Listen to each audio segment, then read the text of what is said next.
Бишкекте Жогорку Евразия экономикалык кеңешинин жыйыны өттү. Ага Кыргызстандын, Казакстандын, Орусиянын, Беларустун президенттери жана Армениянын премьер-министри Никол Пашинян баштаган өкүлдөр катышты. Өзбекстандын премьер-министри Абдулла Арипов жыйынга байкоочу мамлекеттин өкүлү катары келгени маалым. Президент Садыр Жапаров жыйында сөз сүйлөп, Евразиялык экономикалык биримдигине мүчө болгон мамлекеттердин жалпы аракети аркылуу быйыл жазында азык-түлүк каатчылыгынын алдын алышканын билдирди.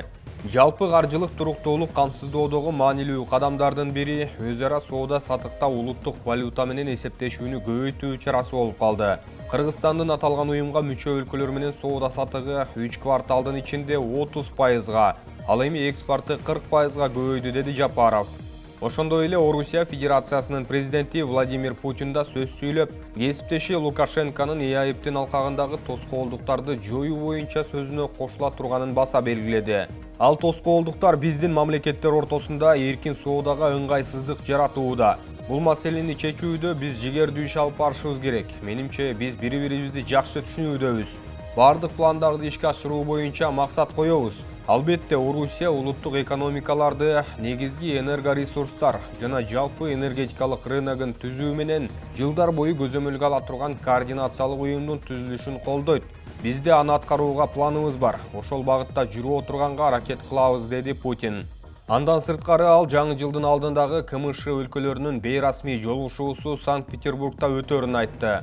Ал эми Жогорку Евразия экономикалык кеңешинин жыл жыйынтыгын чыгарган саммити аяктаган соң, президент Садыр Жапаров билдирүү жасап, саммитте бир катар маанилүү чечимдер кабыл алынганын айтты. Биз өнөр жай кооперациясын каржылоонун негизин түздүк. Евразиялык экономикалык биримдиктин ишинин келерки жылдагы багытын белгиледик. Андан сырткары Бириккен Араб Эмираттары менен соода келишимин түзүү үчүн сүйлөшүүлөрдү баштоо чечимин кабыл алдык. Биз бүгүн ЭАЭБ тууралуу келишимге электрондук кызмат көрсөтүүдөн кыйыр салык алуунун тартиби жөнүндө өзгөртүү киргизүү протоколуна кол койдук. Салыкты башкаруу жана электрондук кызмат көрсөтүү жаатындагы бизнес жүргүзүүнү жеңилдетүү боюнча иштери болгонун белгилеп кетейин, деди Жапаров. Быйыл ЭАЭБке Кыргызстан төрагалык кылды жана эмки жылдан тартып төрагалык Орусияга өтөрү маалым. Массалык башаламандык уюштурууга даярдык көргөн деп шек саналган саясатчы Азимбек Бекназаров 23 февралга чейин камакта калды. 9 декабрда Бишкектин 1-май райондук соту ушундай чечим кабыл алды. 23-24 октябрда Кыргызстанда оппозициялык маанайдагы бир топ саясатчы, укук коргоочу, активист жана блогер, жалпысынан 30га жакын адам жапырт кармалган.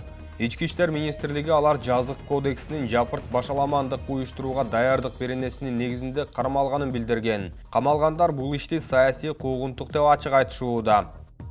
Италиялык опера ырчысы Алессандро Сафинанын Бишкектеги концерти эмнеге үзгүлтүккө учураганы боюнча Абдулас Малдыбаев атындагы Кыргыз улуттук академиялык опера жана балет театрынын директору Алмазбек Истамбаев түшүндүрмө берди. Истамбаев белгилегенде, концертти уюштуруу иштерине театрдын тиешеси жок. Уюштурууну Керемет Дүйнө коомдук фонду колго алган. Аталган фонд буга чейин Алессандро Сафинаны ушул жылдын август айында алып келген. Ал эми опера жана балет театры бир нече жылдан бери Керемет Дүйнө фонду менен кызматташат.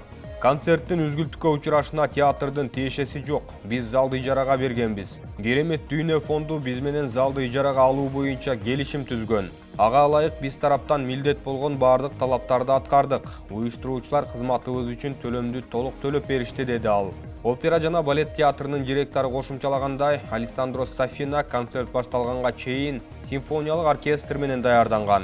Уюштуруучулар саат 19:00 театрдын эшигин ачпай, эч кимди киргизбөөнү айтышты. Саат 19:30 продюсер уюштуруучулар келишимдин шарттарын аткарбаганын айтты. Анын артынан ырчы чыгып, концерт болбой турганын ырастады. Мен уюштуруучуларга чалсам, ырчынын гонорарына $10.000 жетпей жатканын айтышты. Тааныштарыма чалып, акча издей баштадым. Концертке досум келген, анын жанында $10.000 бар экен. Биз ал акчаны ырчыга бергенибизде, ал моралдык зыян жөнүндө сөз баштады. Туура эмес кылды. Кандай гана улуу артист болбосун, көрөрмандары суранса ырдап бериши керек, деди ал. Бир кетсе, кече 8 декабрда Бишкекте италиялык белгилүү опера ырчысы Алессандро Сафинанын концерти белгиленген. Бирок италиялык тенор сахнага чыгып, музыкалык кечеси болбой турганын, уюштуруучулар анын талаптарын аткарбаганын айткан.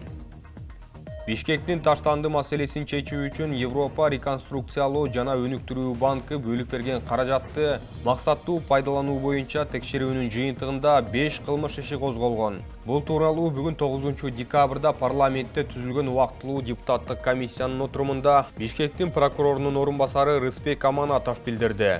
5 кылмыш ишинин 3-өө боюнча тергөө аяктап, Бишкек мэриясынын алдындагы санитардык полигон муниципалдык ишканасынын кызмат адамдары кылмыш жообуна тартылып, бул иштер сотко өткөн. Калган 2 иш боюнча келтирилген зыянды толук аныктоо үчүн экспертиза жүрүп жатат.